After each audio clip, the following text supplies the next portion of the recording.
నమస్తే, welcome to our channel A91. ఈరోజు మన దాసోజు లలిత గారు బీసీ నాయకురాలు ఉద్యమంలో చాలా పార్టిసిపేట్ చేస్తారు. ఏడ మీటింగ్లో అయినా విద్యార్థులు కానీ చిన్నపిల్లలు కానీ పెద్దలు కానీ బీసీలకి అన్యాయం జరిగిందంటే ఖచ్చితంగా ఆడ అక్కగారు ఉంటారు. ఆ అక్కతోటి ఇలా ప్రత్యేక ఇంటర్వ్యూ తీసుకుందామని వచ్చినాం. అయితే దీనిపైన బీసీలకి 42 రిజర్వేషన్ గురించి అక్క అభిప్రాయం ఏందో తెలుసుకోనిక అక్కని అడిగి తెలుసుకుందాం. అక్క నమస్తే. అక్క నమస్తే అక్క.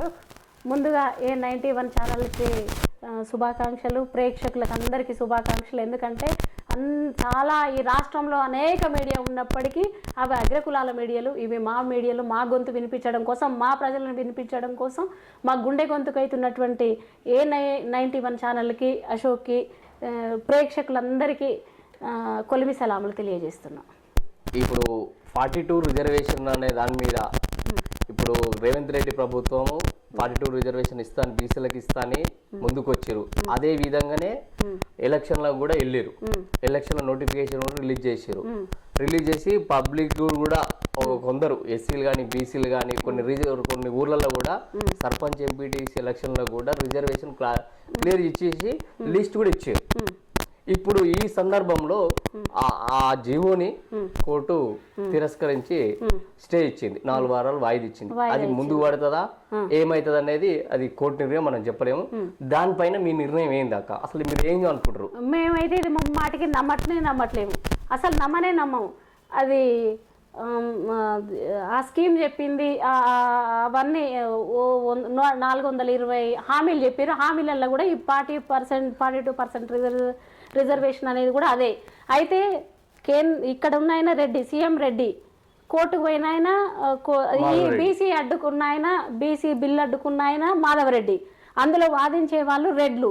ఇది ఎట్లా అవుతుంది? కాదు కదా. ఒక్కడన్నా మా వాడు ఉన్న దాంట్లో ఎవరన్నా పోయి బీసీలు అడ్డుకున్నారు ఆ బిల్లును? ఏమన్నా మా నాయకుడు ఏమన్నా, అది రాష్ట్రానికి ఉన్న సీఎం ఏమన్నా మన నాయకుడా? బీసీయా, ఏసీయా, ఎస్టీయా, మైనారిటీయా, సంచార జాతుల నాయకుడా ఇవాళ మనకు ముఖ్యమంత్రి అయింది? కాదు కదా. పక్క రాష్ట్రంలో ఉన్నటువంటి తమిళనాడులో ఉన్నటువంటి స్టాలిన్ మావాడు కాబట్టి మనకి ఇవాళ 9th షెడ్యూల్లో ఉన్నటువంటి మన 42% అంటే ఎవరెంత జనాభా ఉండరో అంత జనాభా దామాషా ప్రకారం అక్కడ తమిళనాడులో జరుగుతుంది. అక్కడ ఈ బీసీల లెక్కలు కొట్టేయకుండా ఈ పార్టీ ఎంత రిజర్వేషన్ ఉందో అంత రిజర్వేషన్ ఇంప్లిమెంట్ చేసుకున్న పక్క రాష్ట్రం కనబడుతుంది. అది 9th షెడ్యూల్లో ఉంది. అట్లా పెట్టాలి కదా. ఈయనకి చిత్తశుద్ధి ఉంటాయి, ఇదే రేవంత్ రెడ్డికి చిత్తశుద్ధి ఉంటే అట్లా పెట్టేవాడు. ఇవాళ పోయి జంతర్ మంతర్ కాడనో లేకపోతే కేంద్రం కాడ పోయి కూర్చోవాలైనా. బీజేపీ ప్రభుత్వం ఉంది కదా కేంద్రంలో. మీరందరూ ఎందుకు ఇక్కడ ఉన్నారు? ఇవాళ తెలంగాణలో ఎందుకున్నారు? మీరందరూ వెళ్ళండి. అదేంటి ఆ పార్టీలో ఉన్నటువంటి ఎమ్మెల్యేలు, ఎంపీలు, తర్వాత అందరూ ఎవరెవరైతే పార్టీ శ్రేణులల్లో ఉన్నారో, బీసీలు ఉన్నారో, మీరు ఎందుకు ఇవాళ కదులుతలేరు? కదలకుండా మీరు అది కంటి తుడుపు చర్యగా చూస్తున్నటువంటి దాన్ని సమాజం గమనిస్తారు. ఇవాళ బీసీలను, సబ్బండ ప్రజలను మోసం చేసేది పాలకుల కింద ఉన్నటువంటి బీసీ బానిస నాయకులు. మేము వీళ్ళను ముందు వీళ్ళ ఇండ్లు ముట్టడిస్తాం, వీళ్ళని అడ్డుకోవాలి, ఫస్ట్ వీళ్ళ మీదనే మేము చర్యలు తీసుకోవాలి, మేము దాడులు చేయాల్సినటువంటి శాంతియుతమైనటువంటి దాడులు చేస్తాం, వాళ్ళ ఇంట్ల ముందర నిరసనలు తెలియజేయాలని అనిపిస్తుంది. వాళ్ళ కడుపు బగ్గున మండుతుంది. 75 ఏళ్ళ స్వతంత్రం తర్వాత కూడా ఇవాళ మేము బీసీ హక్కుల కోసం పోరాటం చేస్తుంటే ఆయన మాధవరెడ్డి, ఆయన రెడ్డి జాగృతి, ఆయన పేరు పలకడం కూడా నాకు ఇవాళ ఇష్టం లేదు. మేము గ్రామాలలో సబ్బండ ప్రజలను కలిసి ఉన్నామని మాట్లాడుతుండ్రు. మేము మామిడికాయ పచ్చడి ఐ డ్రీమ్ ఛానల్లో మాట్లాడుతూ మేము మామిడికాయ పచ్చళ్ళు పెడుతున్నాం ఆ ప్రజలకు, పక్కన వాళ్ళకి, ఇరుగోళ్ళకి అంటున్నాం.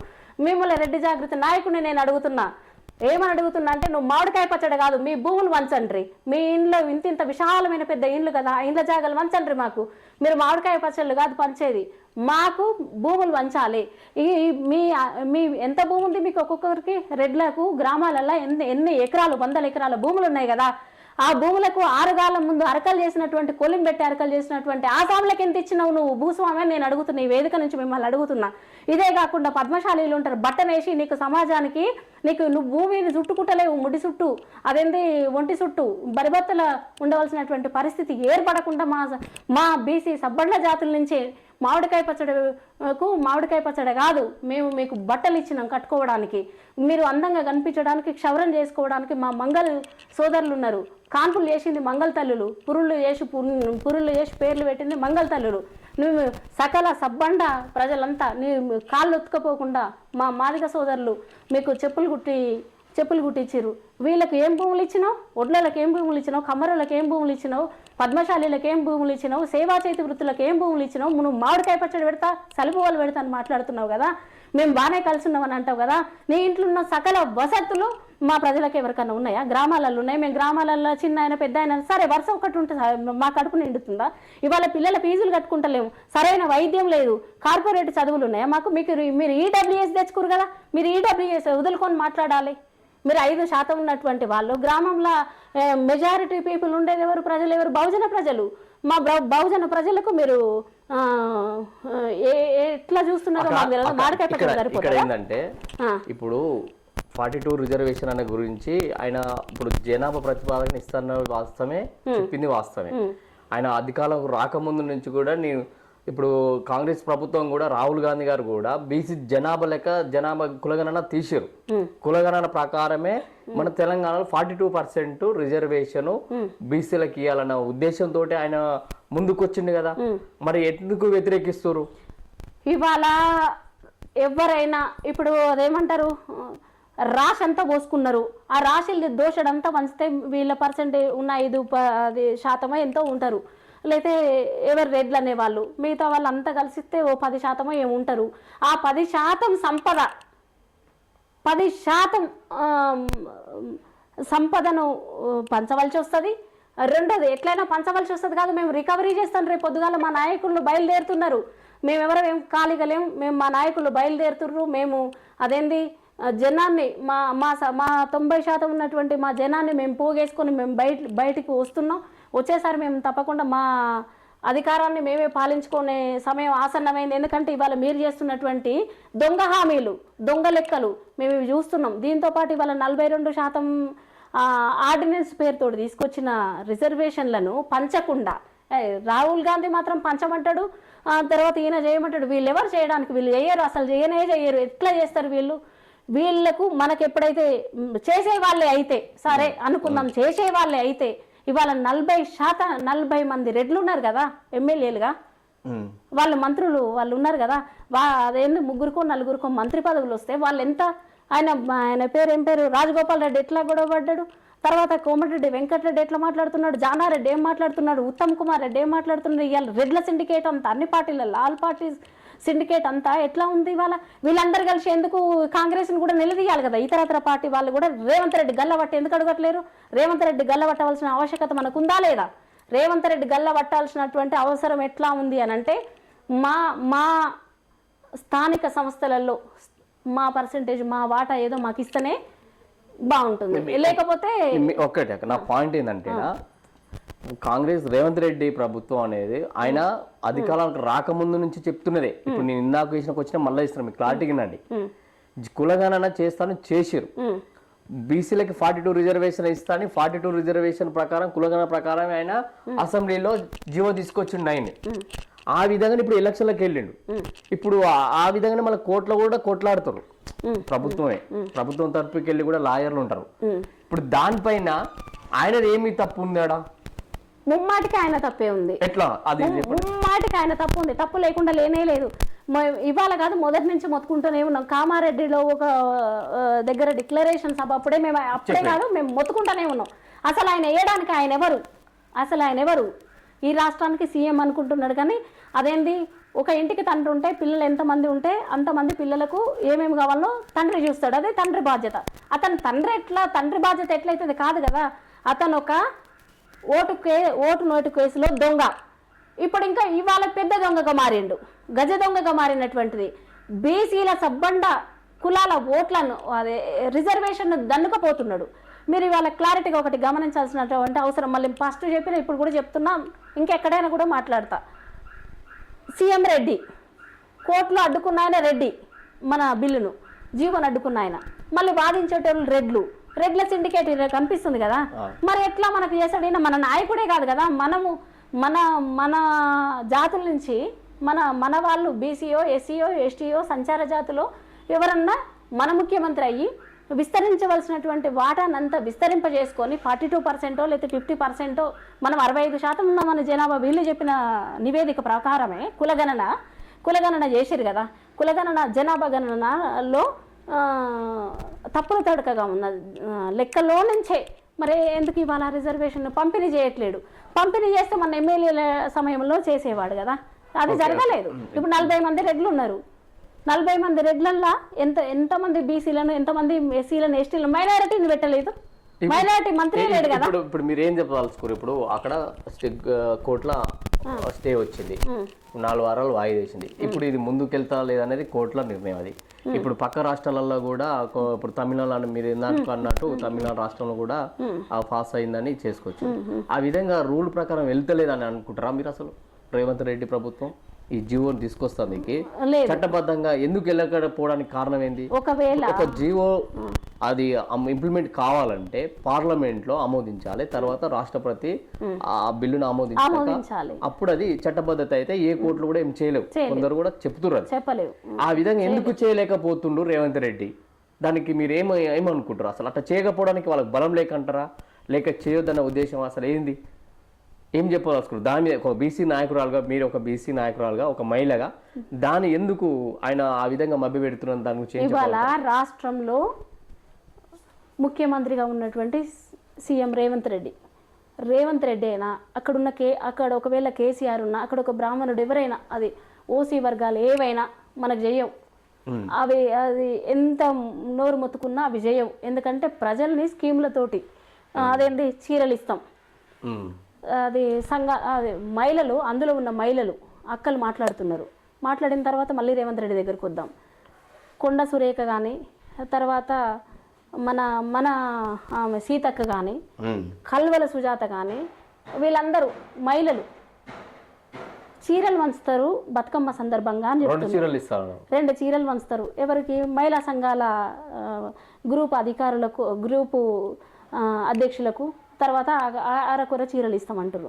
నేను ఇదే మహిళల్ని, నేను ఒక మహిళగా మీకు చేతులెత్తి అడుగుతుంది ఏంది అని అంటే, మన్నాటి 42% రిజర్వేషన్ ఏదో మీరు జీవో ప్రకారం ప్రకటిస్తామన్న లెక్కలోంచి మా జనాభా దామాష ప్రకారం మాకు ఇవ్వండి, మా పదవులు మాకు ఇవ్వండి. స్థానిక సంస్థలలో సర్పంచులు, ఉప సర్పంచులు, ఎంపీటీసీలు, జెడ్పీటీసీలు, వార్డు మెంబర్లుగా అట్లా మాట్లాడండి. మీరు చీరలు వద్దు మాకు, మీరు ఇదే రేవంత్ రెడ్డి గారికి చెప్పండి. మీరు సన్నిహితులు, కొండ సురేఖ అయినా, సీతక్క అయినా, కల్వల సుజాత అయినా, ఇంకొక ఆమె ఇప్పుడు మోపైంది ఎవరు అక్కడ, అది వరకు కేసీఆర్ దగ్గర ఏదో ఆమెకు పప్పులు ఉడకలేదు ఆ ప్రభుత్వాలల్లో, మళ్ళీ వచ్చి ఇక్కడ రమ్యారావు ఆమె కూడా చాలా వేదికలలో కనపడుతుంది. ఆమె అగ్రకులాల మహిళ కాబట్టి ఆమె గొంతును తీసుకొని చెప్తారు. ఆడ ఏం లేదు, చెప్పేది ఏం లేదు. ఆ ఇంటి పంచాయతీని గడుకోసారి వచ్చి వేదికల ముందు మాట్లాడుతుంది. తర్వాత బతుకమ్మ గురించి వాళ్ళు మాట్లాడుతారు. బరిబత్తల మా మహిళలను బట్టలు ఇప్పించి బతుకమ్మలు ఆడిచ్చిన మహిళలే మళ్ళీ వచ్చి మా కోసం ఏదో పని చేస్తున్నట్టు మాట్లాడుతున్నారు. వీళ్ళందరికీ నేను ఒకటే ఏం చెప్తున్నా అంటే, మాకు చీరలు వద్దు, సారెలు వద్దు, గొర్రెలు వద్దు, బర్రెలు వద్దు, మాకేయొద్దు. మాకు కావాల్సింది ఏంది? ఇంకొక ఆమె కూడా social media, BRS social media నుంచి కూడా బర్రెలు గొర్రెలు ఎందుకు వద్దంటారు, బర్రెలు గొర్రెలు కూడా కాసుకోవాలి, ఆయన ఇచ్చిండు అని చెప్తారు. మాకు అవ్వద్దు. మేము మా నాయకులను మేము తీసుకొచ్చుకొని ఇంకా 2 ఏళ్ళు ఓపిక పడితే మా వాళ్ళే నాయకులు అవుతారు. మా మేనిఫెస్టో ప్రకారం మాదేదో ఉంటుంది, మేము ప్రకటించుకుంటాం. అందాక ఈ లోపల మేము ఏమంటున్నాం అంటే, కోర్టు దాకా వచ్చింది. బీసీ బహుజన ప్రజలు ఎవరైనా ఇప్పుడు బీసీలదే సబ్జెక్టు, బీసీలదే మాట్లాడుతున్నాం, బీసీలకే ముత్యమంత వాటాను పొందుతున్నాం. ఇప్పుడు మా వాటాలో 65% ఉన్న మేము బీసీల జనాభా ప్రకారం ఇయ్యదలుచుకుంటే ఆయన ఇచ్చేవాడు. ఆయనకు ఇవ్వడు. ఎందుకు ఇవ్వడంటే ఆయనకు రాజ్యాంగం తెలియదు. భారత రాజ్యాంగం అనేది ఆయనకు అసలు తెలియదు. చట్టమే తెలియదు, చట్టం తెలియదు, ఏం తెలియదు. ఆయన ఏమంటారు, ఏదో పగతోటి, అది కేసీఆర్ మీద పగతోటి ఆయననే చెప్పిండు. ఆయన సభలల్లో అక్కడక్కడ కూడా చెప్పిండు. ఆయన బిడ్డ పెళ్ళి ఏదో జరగకుంటే, బిడ్డ పెళ్ళిలో పోలీసులు ఎవరు అరెస్ట్ చేస్తే, నేను ఆ పట్టుదలతోటి నేను కేసీఆర్ రావుల పాలన కూల్చి మేము రెడ్డి పాలన తెచ్చుకుంటామని ఆయన 200-300 కోట్లు పెట్టి కొనుక్కొని సీఎం అయింది తప్ప, రేవంత్ రెడ్డికి అనేటువంటి చట్టం తెలియదు, న్యాయం తెలియదు, రిజర్వేషన్లు తెలియవు, ఆయనకు షెడ్యూల్స్ ఏముంటాయో తెలియదు, ఆర్టికల్స్ ఏముంటాయో తెలియదు, తర్వాత విద్యా వైద్యం ఎట్లా ఇవ్వాలనో తెలియదు. ఆయన ఒక ఎడ్యుకేషన్ మినిస్టర్ కూడా ఆయననే అనుకుంటున్నారు. తర్వాత హోమ్ శాఖ కూడా ఆయననే ఉన్నట్టుంది. ఇన్ని శాఖలు ఆయననే నిర్వహిస్తూ, తర్వాత అదేంది కొంతమంది అవి వేది ఆడిడ చిల్లర రౌడీ వేషాలు వేసుకునేటోళ్ళని పక్కన పెట్టుకొని ఆయన రౌడీ పాలన జరుపుతున్నాడు. ఈ రౌడీ పాలనలో అదేంటి నిన్న హైడ్రా ఒకవైపు దసరా పండుగ అవుతుంది. ఎవరి ఇండ్లు కూల్చిండు? పేద ప్రజల బడుగు బలహీన వర్గాల ప్రజల ఇండ్లు కూల్చిండు. నువ్వు ఎన్కన్వెన్షన్ ఆయన పేరు ఏం పేరు నాగార్జునను తోటి బాగానే ఉన్నావు, మళ్ళీ కలిసినావు. తర్వాత మల్లారెడ్డి ఉన్నాడు కదా, ఆయన అది పాఠశాలలు కళాశాలలు తర్వాత పాలమ్మి నీళ్ళమ్మి ఏమో రకరకాల అమ్మి ఆయన ఒక మంత్రి అయ్యిండు కదా. ఆయన మల్లారెడ్డి కూల్చలేదు అవి. తర్వాత ఇంకా ఇట్లా బీఆర్ఎస్లా టీఆర్ఎస్లా బీజేపీలా ఇంతమంది కబ్జా భూములను ఎందుకు రికవరీ చేస్తలేడు? పేద ప్రజల అది ఆవాసాలను కూలగొట్టడానికి నీకేం అధికారం ఉంది? దీన్ని బట్టి చూస్తే ఆ రిజర్వేషన్ కూడా ఇంతే, బీసీల రిజర్వేషన్ కూడా ఇంతే. బీసీల ఇండ్లు పోలేదా? నువ్వు ఎక్కడ నన్న ప్రత్యామ్నాయం చూపించకుండానే మా వాళ్ళు ఇండ్లు కూలగొట్టినావు. వాళ్ళు ఏడుస్తున్నారు, కాళ్ళు ఇరిగిన వాళ్ళు ఉన్నారు, రెక్కలు ఇరిగిన వాళ్ళు ఉన్నారు, గర్భిణీ స్త్రీలు ఉన్నారు, చంటి పిల్లలు ఉన్నారు. ఆ ఇండ్ల కింద మా చంటి పిల్లల చదువుకునే పిల్లల పుస్తకాలు కూడా అందులోనే పుస్తకాలు తీసుకొచ్చేదాకా కూడా ఓపిక పెట్టకుండా నువ్వు అదేంది పక్క రాష్ట్రంలో యోగి ఆదిత్యనాథ్ బుల్లోజర్ పద్ధతి ఏది ఉందో ఈడ కూడా బుల్లోజర్ల పాలన నడుస్తుంది తప్ప ఆయన రాజ్యాంగం ప్రకారం నడవట్లేదు. అసలు ఈ సీఎంకు రేవంత్ రెడ్డికి పరిపాలన చేయడం రావట్లేదు.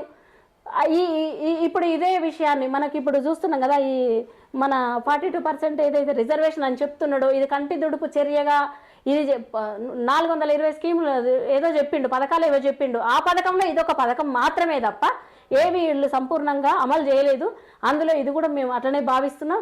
ఈయనని గద్దె కూల్చడమే ఇంకొక 2-3 ఏళ్ళల్లో అప్పటిదాకా అట్లా కొనసాగుతాడు. ఏదో అంటారు కదా ఆరిపోయే దీపంలాగా అట్లా ప్రస్తుతం ఈ 2-3 ఏళ్ళు మేము చట్టాన్ని గౌరవిస్తాం కాబట్టి తర్వాత మా కళ్ళు మేము తెరిచినాం, మా ప్రజలందరికీ సోయి వచ్చింది. ఇవాళ మీరు చేసే చేష్టల వల్ల మేము తప్పకుండా మేమే రాజ్యంలోకి వస్తాం. అప్పుడు మేమెంతో మాకంత వాటాల ప్రకారం మేము రిజర్వేషన్ను పంచుకొని చట్టాన్ని గౌరవిస్తూ బాబాసాహెబ్ రాసినటువంటి రాజ్యాంగ విలువలతోటి మేము పాలనలోకి వస్తాం. వచ్చే 3 ఏళ్లలో మేము తప్పకుండా వస్తాం. ఇది ఇటు నుంచి ఇటు సూర్యుడు అటు మొలిసినా అటు సూర్యుడు ఇటు మొలిసినా కానీ తప్పకుండా మేము పాలనలోకి రావడం తథ్యం. ఎందుకనంటే ఇక మేము 75 సంవత్సరాల 78 సంవత్సరాలు దాదాపుగా స్వతంత్రం వచ్చే 100 ఏళ్ళ సందర్భంగా 100 ఏళ్ళుగా వస్తున్న సందర్భంలో మేము ఇంకా వివక్షకు మీరు చేసే అవమానాలకు ఏంటి? ఆయన చాకలోళ్ళు బట్టలు ఉతుక్కునే ఆయనను మంత్రిని చేసిన అని మాట్లాడతావు, చేపలమ్మే ముదిరాజును మంత్రిని చేసిన అంటావు. మరి మేమందరం కలిసి నేను ముఖ్యమంత్రిని చేసినావు కదా, మా ఓట్లతోటైనా నీ 5% ఓట్లతోటి నువ్వు ముఖ్యమంత్రివి కాలేదని మేము చెప్తున్నాం.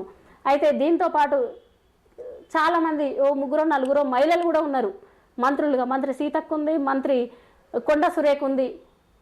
మా ఆవేదన ఎందుకు ఆ అక్కలకు అర్థమైతలేదు, మా తరపున ఎందుకు వాళ్ళు మాట్లాడతలేరు?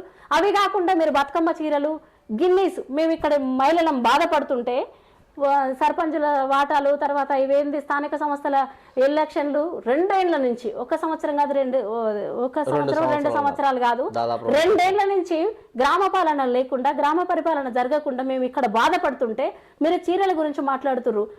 మేము ఎట్లా స్థానిక సంస్థలలో మా మహిళల మా బీసీ ఎస్సీ ఎస్టీ మైనారిటీల ప్రాతినిధ్యాలు లేకుండా మేము ఇక్కడ బాధపడుతుంటే గ్రామ పాలనలు జరగకుండా మేము బాధపడుతుంటే మీరు ఇవాళ బతుకమ్మ గిన్నీస్ రికార్డు ఎవరికి కావాలి? గిన్నీస్ రికార్డ్ ఈ పండగ పెట్టు పండగ మీరు చేసేవి ప్రభుత్వాలు చేసేవి. ఆయన కేసీఆర్ బిడ్డ చేసిన తర్వాత కమ్యూనిస్టు వాళ్ళు చాలామంది నిర్వహించారు, కమ్యూనిస్టు వాళ్ళు చేసిన తర్వాత పాలక వర్గం చేసిన ఇవి పెట్టు పండుగలు. పుట్టు పండుగలు ఎప్పుడో 100 సంవత్సరాల కింద ఉన్నాయి. ఆ ప్రజలే బ్రాండ్ అంబాసిడర్లని మేము నమ్ముతున్నాం.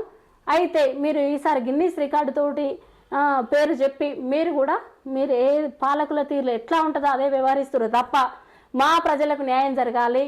అది విద్యలో వైద్యంలో పాలనలో రిజర్వేషన్లు అందించడంలో ఈ రేవంత్ రెడ్డి ప్రభుత్వం విఫలమైపోయింది. ఈ రేవంత్ రెడ్డి రాజీనామా చేయాల్సినటువంటి అవసరం ఉంది. 4 వారాలు ఓపిక పడతాం. 4 వారాల తర్వాత మేము తీసుకోవాల్సినటువంటి అనేక నిరసన కార్యక్రమాలు తీసుకుంటాం. మా ఉద్యమాన్ని కొనసాగిస్తాం. తెలంగాణ ఉద్యమాన్ని ఇవాళ ఇదొక ఉద్యమమే కాదు, మేము జాతీయ ఉద్యమాలు చేసిన మేము సబ్బడ్డ ప్రజలే కదా. జాతీయ ఉద్యమాలు స్వాభిమాన ఉద్యమాలు చేసింది మేమే కదా.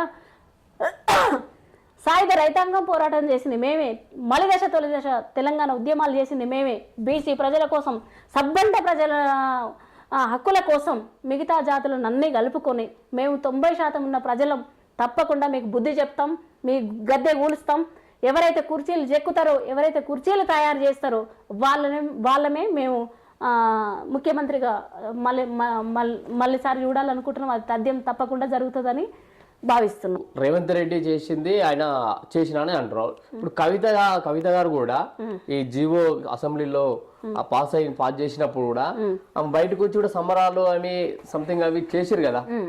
మరి ఇప్పుడు జంతర్ మంతర్ కూడా మన రేవంత్ రెడ్డి పోకపోయినా కూడా ఈమె కూడా పోయింది. వాళ్ళు కూడా అగ్రకులానికి సంబంధించినట్టు చూస్తారా మీరు? ఆమె కూడా ఒక మహిళ కదా, ఎట్లా చూస్తారు? ఆమె ఈ బీసీల కొరకే నిలబడి చేసింది కదా, ఆడ జంతర్ మంతర్ ధర్నా చేసింది.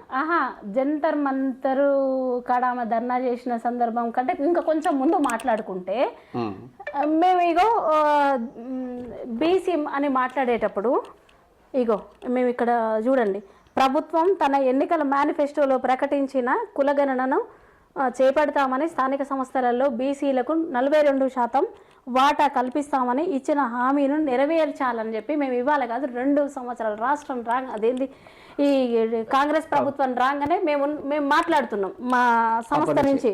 ఇగో బీసీ మహిళా రాజకీయ రిజర్వేషన్ వేదిక నుంచి, తెలంగాణ నుంచి, ఇగో మళ్ళీ ఇంకా వీరనారీమణుల ఆశయ సాధన సమితి నుంచి, ఖమ్మం జిల్లా నుంచి ఈ 2 సంస్థల సంయుక్త ఆధ్వర్యంలో మేము అప్పటికే మాట్లాడుతున్నాం. కవిత అప్పుడు ఇక్కడ లేదు, ఎక్కడుంది? తిహార్ జైల్లో ఉంది. ఆ తిహార్ జైల్లో ఉన్నప్పుడే ఆమె అప్పుడు మాట్లాడింది ఏంటి అంటే 33% ఉమెన్ ఇక్కడ ఉంది కదా, ఇగో 33% రాష్ట్ర ప్రభుత్వం నామినేట్ పోస్టులలో మహిళలకు 33% కేటాయించాలని మేము అప్పటికే ఉద్యమిస్తున్నాం. ఈ వేదిక నుంచి మేము ఉద్యమిస్తున్నాం. ఎట్లాంటి 33% అని అంటే అది బీసీలది. ఇది చూడండి, ఇది మొత్తం బీసీ. అయితే 33% అంటే అప్పుడు మనకు బిల్లు ఒకటి ప్రవేశపెట్టింది కేంద్రం, అమల్లోకి రాలేదు. నియోజకవర్గాల పునర్విభజన జరిగి దాని తర్వాత ఉమెన్ బిల్లు వస్తుందని బిల్లు ప్రవేశపెట్టారు తప్ప అమల్లోకి రాలేదు. నియోజకవర్గాల పునర్విభజన జరిపి అప్పుడు మేమేమన్నామంటే బీసీ మహిళల మొత్తం ఈ హిందూ కోడ్ బిల్లు 33%లో బీసీ మహిళల ఉపకోట చేర్చి బిల్లును అమలు చేయాలని చెప్పి మేము కొట్లాడుతున్న సందర్భంలో ఆమె ఏం చేసిందంటే కవిత 33% బిల్లుకే పోరాడింది. బీసీల వాటా అడగలే మహిళలది. అప్పటికి ఆమె బీసీ వాదమే ఎత్తుకోలేదు, బీసీ మహిళల వాటా కూడా అడగకుండానే ఆ రోజు మేము చేపట్టే బిల్ పాస్ అయిందని చెప్పి ఆ రోజు సంబరాలు చేసుకుంది. దాని తర్వాత స్థానిక సంస్థలకు 42% అని కూడా మాట్లాడుతున్న సందర్భంలో అప్పటికి ఆమె తిహార్ జైల్లోనే ఉంది మేము ఈ ప్రోగ్రాం చేసినప్పుడు. అయితే ఇది చూడొచ్చు, మీరు మీడియాలలో కూడా చూడొచ్చు, అనేక మీడియాలలో వచ్చింది. పత్రికలు కూడా ఈ విషయాన్ని ముద్రించినాయి. ఈమె ఏం చేసిందంటే ఇప్పుడు వాళ్ళ ఇంట్లో పంచాయతీకి ఆమెకి ఏదో పాపం అనుకున్న ప్రకారం వాళ్ళ నాయన సంపాదించిన ఆస్తులలో భూములలో ఏదో వాటా దక్కట్లేదు. ఇంకొకటి కూడా ఇవాళ నిన్నటి ఇంటర్వ్యూ అందరు గమనించాలి, తెలంగాణ ప్రజలంతా 42% రిజర్వేషన్ కోసం మన గులాలు గుప్పుకున్న ఆమె, రంగులు గుప్పుకున్న ఆమె జాగృతి మహిళ ఇవాళ నిన్న జాఫర్ ఒక ఇంటర్వ్యూలో మాట్లాడుతుంది. వాళ్ళ అన్న కేటీఆర్ ముఖ్యమంత్రి కావాలి అని అంటుంది, లేకపోతే ఆమన్నా నేనున్నా ముఖ్యమంత్రి అయితే అంటుంది. మరి బీసీల మీద ప్రేమ ఎక్కడ పోయింది అంటే మళ్ళీ అగ్రకుల నాయకత్వం కోసమే పోరాటం. వాళ్ళు ముఖ్యమంత్రులు, వాళ్ళు ఎమ్మెల్యేలు, వాళ్ళు కావడం బీసీలకి 42 రిజర్వేషన్ అమలైందని ఆమె కూడా సంతోషం వ్యక్తం చేసింది. అమలు కాకముందు కూడా అసెంబ్లీలో బిల్లు ప్రవేశపెట్టాలని ఆమె కూడా ధర్నా చేసింది జంతర్ మంతర్ దగ్గర ఢిల్లీలో. ఇప్పుడు ఆమె బీసీలకు అనుకూలంగా మాట్లాడినట్టే కదా. ఇప్పుడు అనుకూలం కాదు, అదేంటి మహిళా బిల్లు సందర్భంలోనేమో ఆమె ఈడేయో ఏదో ముట్టడిస్తుంది, తిహార్ జైలుకు వెళ్ళే అంత సంసిద్ధమైన ప్రాజెక్ట్ అంతా సంసిద్ధమైన సందర్భంలో ఆమె ఉండబట్టలేక ఆమె అనేక ఇంటర్వ్యూలలో కూడా మీరు వినండి ఏమని చెప్తుందనంటే, నన్ను ఈడీ అరెస్ట్ చేసే టైంలో మీరు రాష్ట్రంలో ఉన్నటువంటి బీఆర్ఎస్ శ్రేణులు ఎందుకు ఉద్యమించలేదని అంటారు. ఆమె ఏమన్నా అమృతం మంచిందనా రాష్ట్రం బగ్గున మండడానికి? నేను నిప్పురావా అని మాట్లాడుతుంది. ఏమిటికి నిప్పురావా? మందు పోస్తే గ్లాస్ మీద ఇట్లా ముట్టిస్తే బగ్గున మండుతుంది. నువ్వేడ మండుతున్నావో తెలుసా కవిత? మా 90% ప్రజలల్లో మగవాళ్ళు, మా అన్నలు, మా తమ్ముళ్ళు, మా కుటుంబాలల్లో శ్రమ చేసిన శ్రామిక కుటుంబాలల్లో లివర్లు పాడవుతున్నాయి. ఆ లివర్ పాడవడానికి కూడా నువ్వే కారణం. మందు ఎంకరేజ్ చేస్తూ మందు ఈ కాంట్రాక్టర్ కదా, ఇప్పటికీ కూడా ఆమె మందు కాంట్రాక్టర్. కోట్ర సీసలకు అవి ఉంటాయి కదా చిన్న చిన్న వాటికి ఆమె కాంట్రాక్టర్.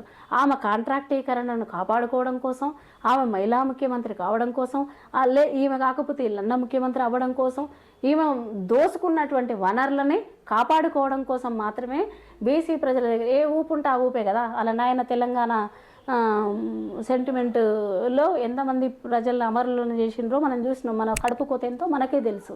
అట్లా ఇవాళ ఈమె కూడా అంటే రాష్ట్రం మండాలి, నేను నిప్పురవ్వను, నేను అంటే ఊకోను అని మాట్లాడుతున్నావు. మా ప్రజలు కూడా ఏం ఊరుకోరు. మా ప్రజలు ఇవాళ చైతన్యమవుతున్నారు. సబ్బండ ప్రజలు 90% ఉన్నటువంటి బీసీ, ఎస్సీ, ఎస్టీ, మైనారిటీ ప్రజలు.